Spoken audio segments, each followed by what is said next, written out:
Ang una ay si Enoch. Ayon sa aklat ng Genesis, si Enoch ay isang matuwid na lalaki at ikapitong henerasyon mula kay Adan.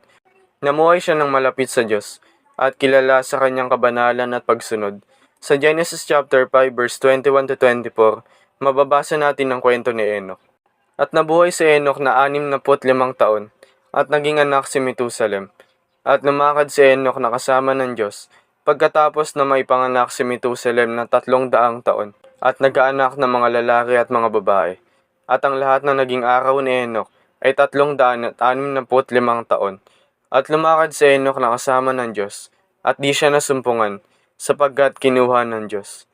Ang pagkakalarawan kay Enoch na lumakad ng kasama ng Diyos ay nagpapahiwatig ng malalim na relasyon at pagiging malapit sa Diyos. Sa huli, kinuha siya ng Diyos nang hindi nakaranas ng kamatayan. Ito ay dahil sa kanyang katapatan at malalim na ugnayan